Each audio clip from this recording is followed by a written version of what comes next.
27 तारीख को गुणगान सभा है, उसी में ही आचार्य भगवान और गुरु माँ प्रभा कुंवर।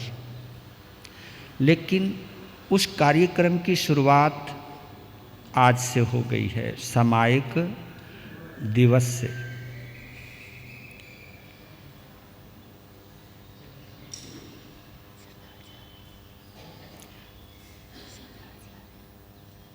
मैं आप सभी का हार्दिक आभार व्यक्त करता हूँ कि आप सभी की वजह से जो ऑनलाइन हैं और जो ऑफलाइन मेरे सामने बैठे हैं,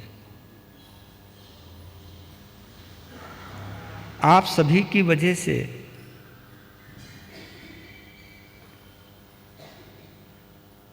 मेरे जैसे छोटे से संत से वीरत्थुई की आराधना हो रही है। वीरत्थुई में छुपी हुई जो धर्म की आत्मा है,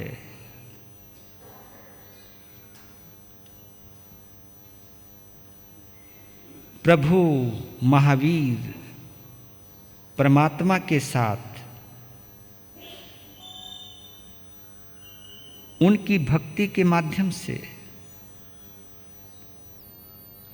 हम अंतर यात्रा करने का जो भी थोड़ा बहुत प्रयास या पुरुषार्थ कर रहे हैं, ये अपने आप में बड़े सौभाग्य की बात है, बड़े सुंदर संयोग की बात है।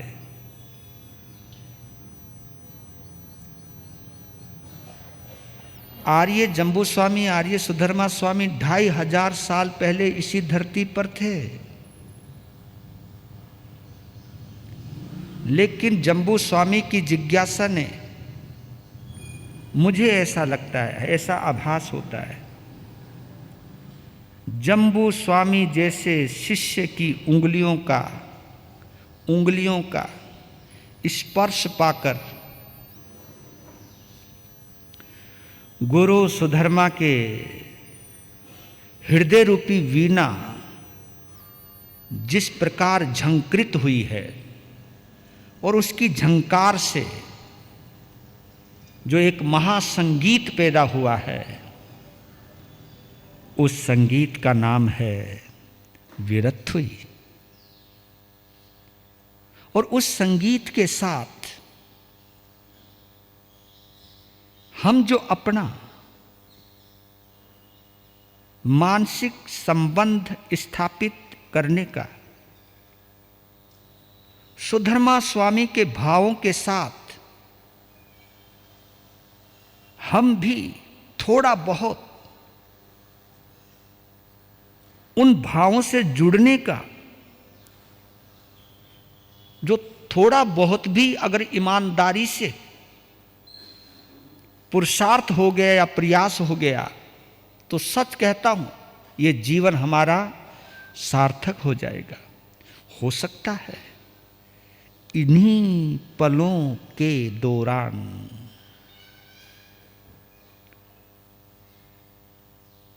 हमको तुमको सम्यक्त्व की झलक मिल जाए, सम्यक्त्व से कोई संबंध स्थापित हो जाए। और ये सम्यक्त्व पता नहीं किस जन्म में हमें संसार सागर से पार ले जाए। ये इतनी आत्मीयता आनी ही चाहिए कि बेशक हमको इस पंचम आरे में रेडीमेड माल मिल रहा है, रेडीमेड है। जिज्ञासा, पिपासा जम्बू स्वामी की, समाधान सुधर्मा स्वामी का, हम उन जैसा लाभ प्राप्त ना कर पाए, लेकिन अगर थोड़ा सा भी हम भावुक हो गए, आत्मीयता से भर गए, आत्मा के साथ हम थोड़ा सा भी जुड़ गए, अपने क्रोध, मान, माया, लोभ 18 पापों से कुछ पलों के लिए दूर हो गए और इस महा अमृत के साथ अगर थोड़ा सा भी अमृत पान हो गया, संबंध जुड़ गया, तो अमृत की ये एक बूंद पता नहीं हमारे और तुम्हारे कितने अशुभ कर्मों को क्षय कर सकती है। लीजिए, कल के ही गाथा पर कुछ और आगे बढ़ते हैं। ये गाथा बड़ी महत्वपूर्ण है, ये 5वीं गाथा बड़ी महत्वपूर्ण है।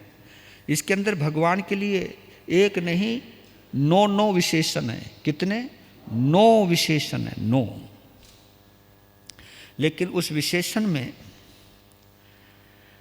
उन विशेषणों में या उनकी विशेषता से थोड़ा सा भी हमें अपनी कमी पता लग गई तो सच कहता हूँ उनकी विशेषता हमारे पास भी आ जाएगी। आज की हवा में सम्यक दर्शन की कल्पना करना ऐसे लगता है जैसे मरुथल में पानी खोजना, मरुथल में बाग देखना। ऐसा लगता है ये मुश्किल होती जा रही है और इसी की वजह से हमारी तुम्हारी संवेदनाएं सुप्त और लुप्त होती जा रही है। शेषवदंसी अभिभूय नानी निरामगंधे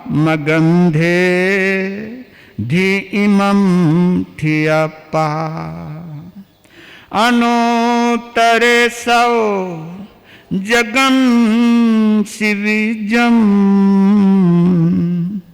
गंथा अतीते अभय अनाऊ गंथा अतीते अभय अनाऊ।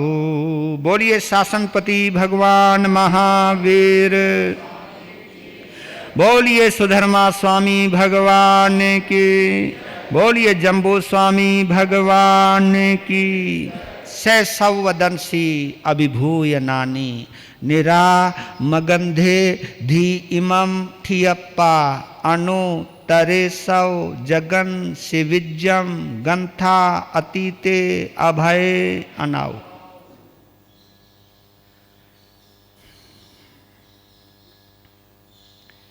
नौ विशेषण हैं, वो सर्वदर्शी हैं। परिचय दे रहे हैं जम्बू स्वामी को भगवान का कि वो सर्वदर्शी थे, वह अभिभूत ज्ञानी थे। उनका चरित्र बिल्कुल निर्दोष था, निरामगंधे। धी इमम, वो धैर्यवान थे। धी इमम, वो धैर्यवान थे। ठियप्पा, स्थित आत्मा थे। वो स्थित आत्मा यानी अपनी आत्मा में रहने वाले थे, अपनी आत्मा में ही रहते थे। हम लोग तो मन के जरिए संसार की यात्रा करते हैं और वो आत्मा के जरिए परमात्मा बन गए। हम मन के जरिए शैतान भी बन जाते हैं, लेकिन आत्मा के जरिए, क्योंकि आत्मा से जुड़ते ही तुम्हें तुरंत परमात्मा नजर आने लगेगा। ये विशेषता इस आत्मा की। आत्मा से जुड़ते ही परमात्मा से स्वभाव से ही जुड़ जाओगे, क्योंकि आत्मा का स्वभाव होता ही परमात्मा से है। ये तो मन है जो मोहनीय कर्म से जुड़ा है, और मोहनीय कर्म चारों कसायों से जुड़े हैं, 18 पापों से जुड़े हैं। ये पूरी दुनिया से जुड़ा है। ये मन सारी दुनिया से जुड़ा हुआ है। हम मन के जरिए, मोहनीय कर्म के जरिए सारी दुनिया से जुड़ जाते हैं। लेकिन अगर हम आत्मा से जुड़ जाएं, मैत्री भाव से जुड़ जाएं, गुणों से जुड़ जाएं, सद्गुणों से जुड़ जाएं, करुणा से जुड़ जाएं, सत्य से जुड़ जाएं, तो हम आत्मा से ही जुड़ेंगे। और आत्मा से जुड़ेंगे तो कमाल है, दिल का मलाल दूर हो जाएगा। जैसे ही परमात्मा का ख्याल आएगा, दिल का मलाल दूर हो जाएगा। और जैसे ही अभिमान का ख्याल आएगा, स्वार्थ का ख्याल आएगा, तो दिल में मलाल ही मलाल है, क्योंकि मोहनीय कर्म तो मेल गंदगी का भंडार है। ये कहीं ना कहीं हमको, जो हमें परमात्मा से दूर कर दे, जो हमें संसार से जोड़ दे, वो किसी भी हालत में, और इस परंपरा से हम जन्म जन्मांतरों से जुड़े हुए हैं, जन्म जन्मांतरों से। तभी तो आप लोगों को भगवान से जुड़ने में बहुत दिक्कत आती है। हमको भी संत होने के बावजूद भी संभाव में रहना बहुत मुश्किल हो जाता है, बहुत मुश्किल हो जाता है। कभी कभी तो लगता है कि हम ढोंगी हैं, मुझे लगता है अपने आप को पाखंडी। हम लोग इतनी इज्जत करते हैं हमारे, हमको इतना मानते हैं, लेकिन हम उनकी पूजा के लायक है भी या नहीं, ये कभी कभी हम स्वयं सोचते हैं। कि जब अंदर कलिमल कुछ नजर आने लगता है तब बड़ा अफसोस होता है। और इसका एक ही वजह है कि हम स्थित आत्मा नहीं है, हम बहिर आत्मा हैं, हम मन में रहने वाले हैं, मन के चाल चलने वाले हैं, मन के अनुसार चलने वाले हैं, मन के गुलाम हैं, उसके नियंत्रण में हैं हम। मोहनीय कर्म ने मन रूपी ऐसा जासूस छोड़ रखा है जो हमारे ऊपर हर वक्त निगरानी रखता है, हर वक्त ध्यान रखता है कि बंदा कहीं कुछ अच्छा कर तो नहीं रहा। तभी तो देखो तो सही, तुम्हारे सामने, हमारे सामने किसी की कोई बुराई करे तो देखो कमाल है, किसी को नींद भी आ रही हो ना, एक दोबारा बोलिए, नींद आ रही हो तो नींद उड़ जाए, और इतना इंटरेस्ट आवे किसी। तभी तो एक विद्वान ने कहा था कि संगीत के 9 रस बतलाए हैं, साहित्य के 9 रस बतलाए हैं। तो उसने कहा कि मुझे बड़ा अफसोस है कि निंदा को 10वां रस क्यों नहीं माना। निंदा को 10वां रस, आप धर्म की चर्चा करोगे ना बोर हो जाओगे, हाँ, और लेकिन किसी की चल रही हो, हाँ बताओ, बोर होते हो तो बताओ, ऐसे और बताना, हाँ। मतलब किसी की निंदा हो तो आप ये नहीं कहते भाई तेरे पास प्रमाण क्या है, लेकिन जब हम किसी की महिमा गाते हैं, किसी की अच्छाइयों की बखान करते हैं, भाई प्रमाण दे, प्रमाण, तू ये बात किस आधार पे कह रहा है। बुराई का कोई प्रमाण नहीं, अच्छाई का हम प्रमाण मांगते हैं। ये मिथ्या तो नहीं तो और क्या है। सम्यक दर्शी जो है से सर्वदर्शी, वो सर्वदर्शी थे, यानी उन्होंने देखने की संपूर्णता को प्राप्त कर लिया था। उनकी दृष्टि, और आपने देखा है भगवान महावीर ने मुनि के लिए एक संबोधन दिया, दृष्टा मुनि। दृष्टा मुनि, दृष्टा मुनि का मतलब है जो देखने वाला है वही मुनि है। बिना देखने वाला मुनि हो ही नहीं सकता, लेकिन वहां दृष्टा उसको माना है जो अपनी कमियों को देखता हो, वो दृष्टा। जो दूसरे की विशेषता देखता हो वो दृष्टा। सम्यक दर्शन की एक विशेषता है, विशेषता मैं आपको बतला देता हूं। ये विशेषता आप अपने अंदर भी चेक कर सकते हो, मैं भी चेक कर सकता हूं। सम्यक दर्शन की एक विशेषता है, सम्यक दर्शन की वजह से हमें अपनी कमियां नजर आती हैं, और सम्यक दर्शन की वजह से दूसरे में खूबियां नजर आती हैं। बस अगर हमें अपने में विशेषता नजर आने लग जाए और दूसरे में कमियां नजर आने लग जाए तो समझो हम सम्यक दर्शी नहीं है ही नहीं। मैंने सद्गुरु की एक परिभाषा और पढ़ी, सम्यक्त्व की, सद्गुरु की। सद्गुरु मालूम है किसको कहते हैं? मैंने एक परिभाषा तो करी थी, सद्गुरु उसको कहते हैं जो हमें जीने की कला सिखाता है। लेकिन एक और परिभाषा बता रहा हूं आपको। सद्गुरु उसको कहते हैं जिसके सानिध्य में बैठकर हमें अपने दोष पता लगने लग जाए। सद्गुरु उसे कहते हैं जिसके सानिध्य में बैठकर हमको अपनी कमियों का पता लगने लग जाए, हमें अपनी कमियों का पता लगने लग जाए। सद्गुरु उसको कहते हैं जिसके सानिध्य में बैठकर सामने वाले के गुण दिखाई देने लग जाएं। तो आप ये देखना कि जो संत, चाहे मैं हूं उसके अंदर, मैं अगर दूसरे के लिए कुछ गलत बोल रहा हूं, उनमें ये नहीं है, उनमें ये नहीं है, उनमें ये कमियां हैं, उनमें ये कमियां, वहां जाना ही नरक में जाना, मतलब शांत तो इतना दूर तक चले गए। मुझे तो अफसोस हो जाता है कभी कभी हमारी भाषा क्यों बिगड़ जाती है।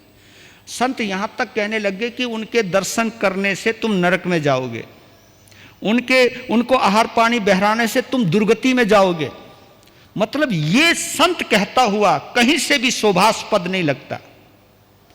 अब तो नियम भी देने लग गए कि ऐसे साधु साध्वी नजर आए तो उनको आहार पानी देना ही नहीं।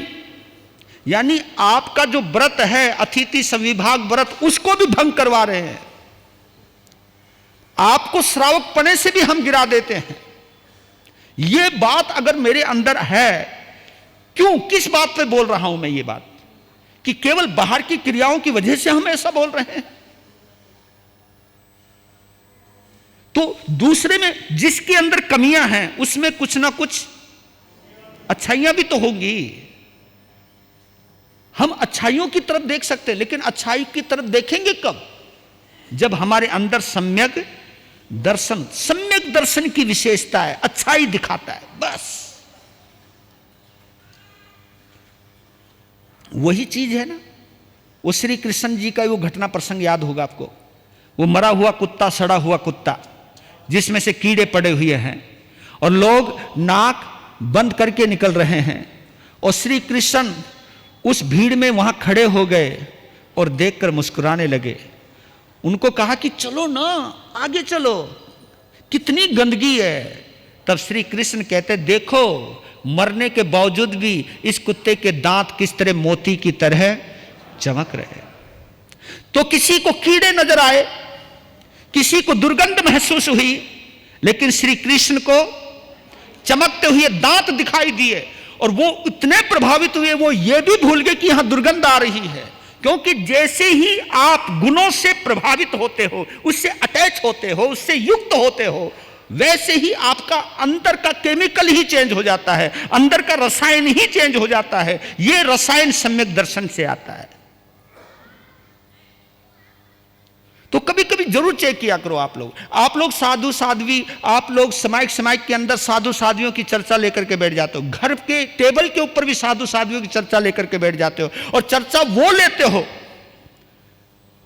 बातें वो करते हो, बातें बच्चे भी सुन रहे हैं, बातें बहुएं भी सुन रही हैं, बातें वो करते हो जिन बातों के आधार पर यह होता है कि नहीं, अब तो यहां जाना ही बेकार है। ये भाव अगर आपके अंदर पैदा होता है, आप कह सकते हो कि यार उस संत में, उस साध्वी में कुछ भी कहो, ये जो विशेषता है दिल को छू जाती है।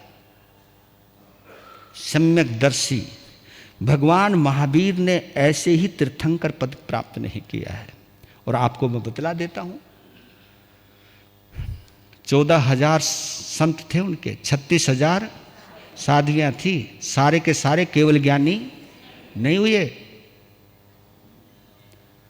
हजारों में केवल ज्ञानी नहीं हुए। तो इसका मतलब यह नहीं कि उनकी दीक्षा पर्याय बेकार हो गई। और भगवान का तो एक प्रसंग में दिल को छू जाता है।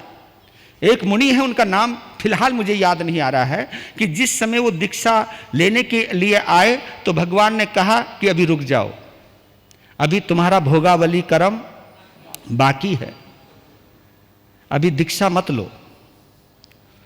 तो उस कहा कि भगवान जैसा आपकी मर्जी है, लेकिन मैं एक बात पूछना चाहता हूं कि भोगावली कर्म मेरे संयम लेने के बाद कितने साल के बाद उदय आएगा? तब कहा कि इतने समय के बाद उदय आएगा, कि तब तक तो मुझे संयम का आनंद लेने दो भगवान, उतनी देर तो मुझे संयम का आनंद लेने दो। तो कहते कि भगवान ने उसकी विनती को इनकार नहीं किया, उसको दीक्षा दी।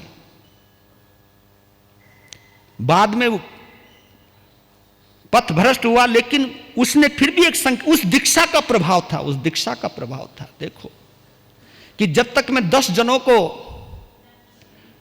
सम्यक्त्व का बोध नहीं करवा दूंगा, जैन शासन से नहीं जोड़ दूंगा, तब तक आहार पानी नहीं करूंगा। ये उससे मिला उसको। वो जो उसने सम्यक्त को भोगा है, उसने जो साधुता के अमृत को पान किया है, उससे उसको ये विशेषता मिली कि संकल्प ले लिया कि जब तक मैं, ठीक है मेरे भोगावली कर्म का उदय है कि मैं देह के आकर्षण में आ गया, इंद्रियों के आकर्षण में आ गया, मैं एक खूबसूरत वेश्या को दिल दे बैठा, लेकिन फिर भी एक संकल्प रखा। और 9 एक दिन देखो, जब जीवन में बदलाव आता है तो कैसे बदलाव आता है, जिसकी वजह से संयम छोड़ा उसी की वजह से संयम पे आ गया। 9 जनों को प्रतिबोध दे दिया, उधर भोजन तैयार है, रसोई बनके तैयार है, उधर भोजन बनकर के तैयार है, रसोई तैयार है, लेकिन भोजन नहीं कर रहे। मैडम उनकी परेशान है, अरे अब तो कर लो ना, 9 हो गए 10वां बाकी है, 9 हो गए 10वां बाकी है। उस समय उसको भी भूख लग रही थी, मैडम को। वो सोच रहे कि ये 10वें के चक्कर में मैं भूखी ना रह जाऊं, क्योंकि ये तो खाएगी नहीं, कहीं मैं भूखी रह गई तो मुश्किल हो जाएगी। तब कहा कि 10वां तुम अपने आप को क्यों नहीं मान लेते, बस यही बोध था। और कहा कि धन्यवाद, आज तुम मेरी पत्नी नहीं मेरी गुरु मां बन गई हो, मुझे मेरा घर दिखा दिया, मेरे घर का पता बता दिया, आज से मैं जिन शासन में पुण्य जा रहा हूं। दीक्षा ली और अपनी आत्मा का, उस वक्त की घटनाएं बतला रहा हूं। आप लोग बोल देते हो, कोई भी संत बनकर के, साध्वी बनकर के चली जाए तो कहते कि क्यों बनाते हो तुम लोग। मैं एक बात कहना चाहता हूं आप लोगों को, आपका जवान बेटा गुजर जाता है, आपकी जवान पत्नी गुजर जाती है जवानी के अंदर, आपके बच्चे गुजर जाते हैं पैदा होने के बाद, 8-10 महीने के बाद, या 1 साल के बाद, 2 साल के बाद। क्या दोबारा बच्चे पैदा नहीं करते आप? क्या दोबारा शादी नहीं करते आप? तो ये नियम क्या संत साध्वियों के ऊपर ही लागू कि हो सकता है छद्मस्ता, जितने समय तक मेरा योग है बाने के साथ, इसलिए मैं कभी दावा नहीं करता, मैं कभी दावा नहीं करता कि मैं जिंदगी भर संयम पालूंगा, लेकिन हां दुआ जरूर मांगता हूं, दुआ जरूर मांगता हूं, उससे दुआ जरूर कहता हूं कि जो बाना मेरे गुरु ने दिया है, ये विदाई, मेरे इस शरीर को छोड़ू तो ये बाना मेरे शरीर पर रहना चाहिए। ऐसी मैं भगवान से प्रार्थना करता हूं, दावा नहीं करता हूं। क्योंकि दावा इसलिए नहीं करता हूं कि समय का कोई पता नहीं चलता है, भाग्य का कोई पता नहीं चलता है, वियोग कब हो जाए क्या पता चलता है। इसलिए कहते कि दावा नहीं दुआ कीजिए, क्योंकि दावा झूठा हो सकता है, दावा अहंकार से पैदा हो सकता है, लेकिन दुआ तो परमात्मा से डायरेक्ट एक मांगी हुई प्रार्थना है। मैं परमात्मा तेरे से कुछ नहीं मांगता, बस मेरे जीवन में सात्विकता बनी रहे। ये दुआ भी बहुत महत्वपूर्ण होती है, ये सम्यक दर्शन से पैदा होती है। मैं भगवान महावीर के जीवनी को जब भी देखता हूं, उनके व्यवहारिक जीवन को देखता हूं, उनकी दया और करुणा को देखता हूं, तब पता लगता है कि ये दया करुणा का झरना बहा कैसे, आया कैसे, ये सम्यक दर्शन से। इसलिए सबसे पहला संबोधन दिया है स संवदंसी अभिभूय नानी निरामगंधे धीमम थियप्पा। आपने ये सब चीज, इन तीनों चीजों को एक साथ देखा आपने, स संवदंसी अभिभूय नानी निरामगंधे। इसके अंदर तीनों चीजें आ गई है, दर्शन, ज्ञान और चरित्र। ये देखिए तीनों को एक साथ पिरोया है, क्या अद्भुत है।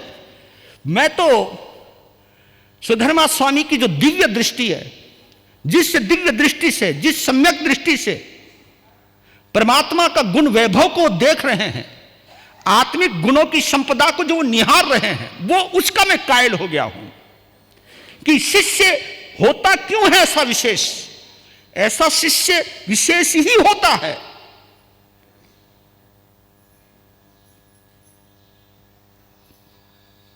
और शिष्य की एक और पहचान होती है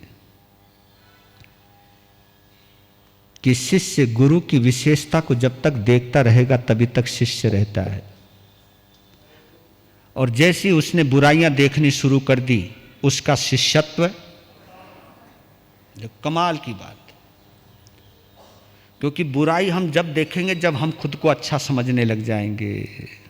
बोलो, कमियां हम दूसरे में तभी देखते हैं जब हम अपने आप को विशेष समझने लग जाते हैं। ये कमी इसके अंदर है, मेरे में नहीं, मैं श्रेष्ठ हूं।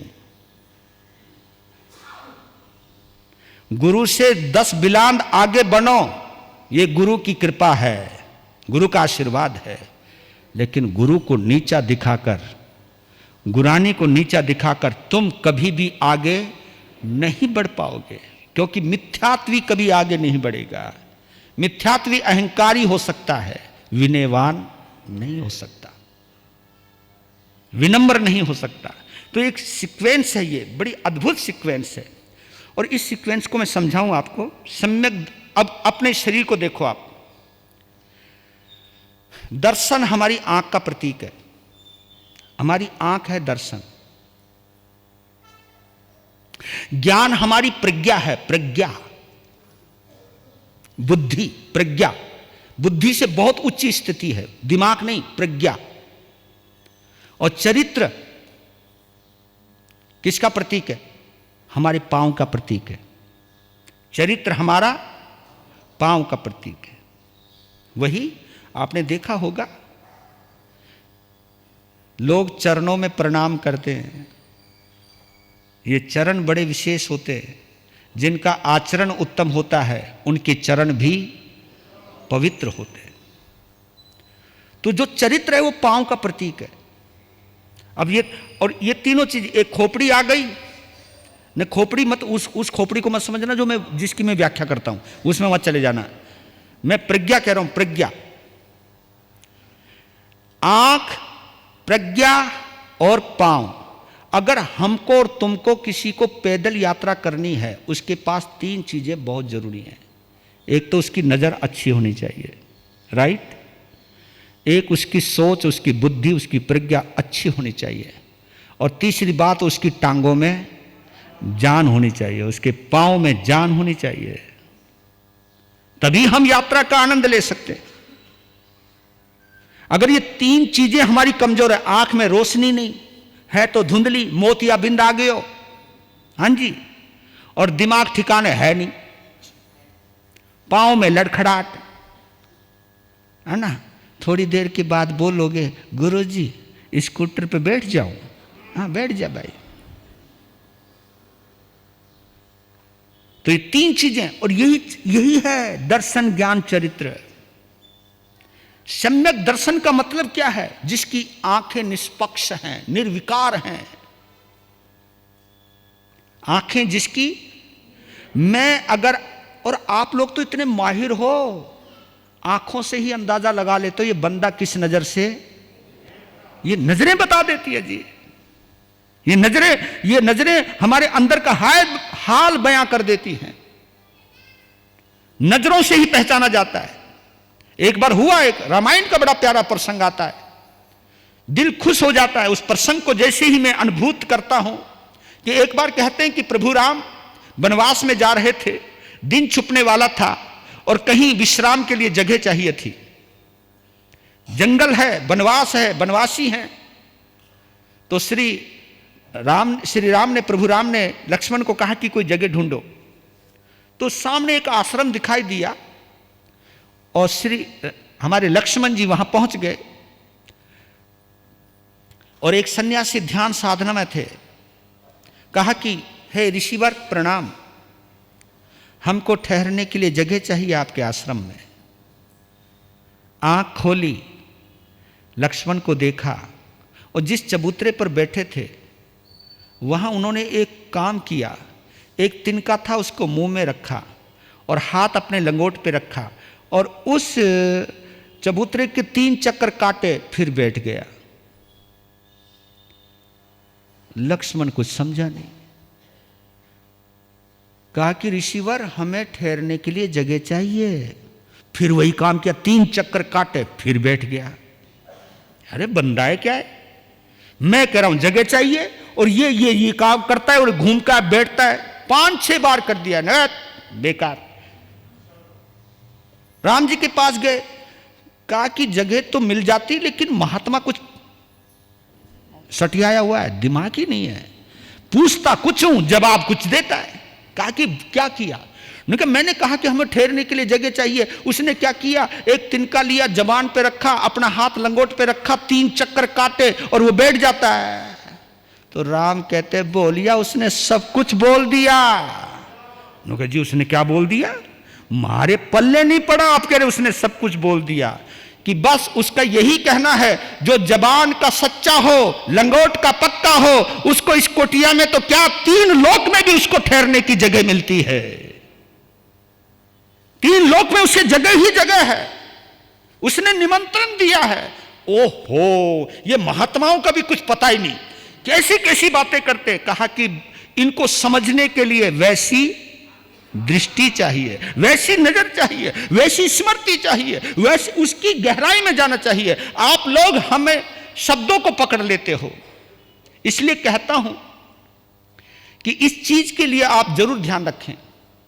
लोगों के कहे के अनुसार आप बहुत जल्दी निर्णय पे पहुंच जाते हो। थोड़ा सा कोई दृश्य प्रतिकूल देख लिया, तुरंत निर्णय पे पहुंच जाते हो। आप ये कह देते हो कि नहीं नहीं नहीं, ये है ही नहीं, ये संत ही नहीं है, ये अच्छे लोग नहीं है, ये अच्छी साध्वी नहीं है। आप एकदम पहुंच जाते हो। क्या पता कौन से कर्म के प्रभाव से उससे गलती हो रही है। मैं आपको कहना चाहता हूं एक बात, बीमार कोई भी अपनी मर्जी से नहीं पड़ता। बीमार कोई अपनी मर्जी से नहीं पड़ता। दुर्घटनाएं कोई चाहता नहीं है कि मेरे साथ कोई दुर्घटना हो। कोई बैठा इसके अंदर जो ये चाहता हो कि मेरे साथ कोई दुर्घटना घटित हो। आप चाहते हो कि मुझको बुखार आ जाए, मुझको ये बीमारी आ जाए, मुझको कैंसर हो जाए, मुझे कौन चाहता होगा ये चीज? ये बीमारियां कब आती हैं? ये बीमारियां तब आती हैं जब व्यक्ति के पाप कर्म का उदय आता है। तो ऐसे बीमार व्यक्ति के लिए भगवान महावीर ने कहा कि उनके लिए करुणा का भाव आना चाहिए या निंदा का भाव आना चाहिए। अगर किसी संत से गलती हो रही है, साध्वी से गलती हो रही है, तो इसके अंदर किसी कर्म का कोई रोल नहीं है। अशुभ कर्म का उदय होगा तभी तो गलती होगी, या ऐसी हो जाएगी गलतियां। आप लोग कह देते वो संत साध्वी जानबूझ के गलती करता, नहीं करता। कोई भी जानबूझ के गलती नहीं करता है। हम सब अधीन हैं कर्मों के। उस वक्त सम्यक दर्शन एक चीज कहता है कि विपरीतता के अंदर भी तुम्हारे अंदर करुणा अगर आती है, किसी दुर्गुणी को देख करके भी तुम्हारे अंदर एक दया और करुणा के भाव आते हैं, ये तुम्हारे सम्यक्त को परिभाषित करते हैं। इसलिए कहते कि पापी पे भी आप देखो, भगवान महावीर के जीवन को देखो तो सही। जिस चंड कौशिक ने पूरा जंगल उजाड़ दिया हो, पता नहीं कितने लोगों को मारा है उसने, सारा हरा भरा उद्यान नष्ट कर दिया, जिसकी आंखों में जहर,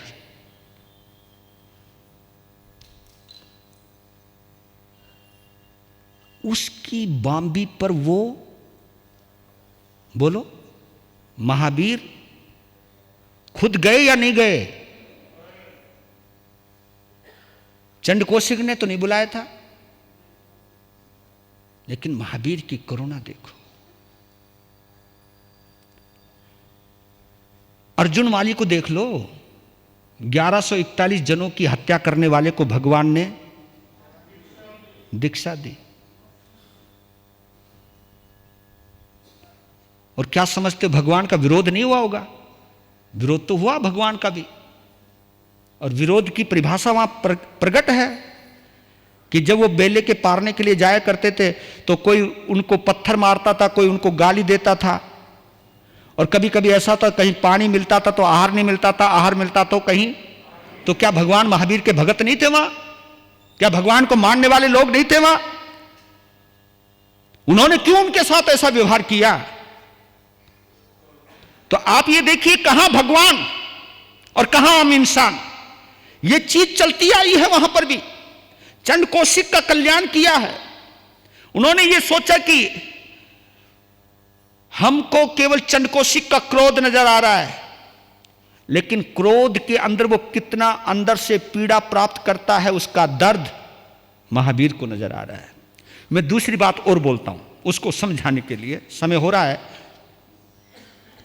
आप जब नंगे पांव चलते हो, रास्ते में कांटे पड़े हों, तो आप कांटों से बचकर क्यों चलते हो?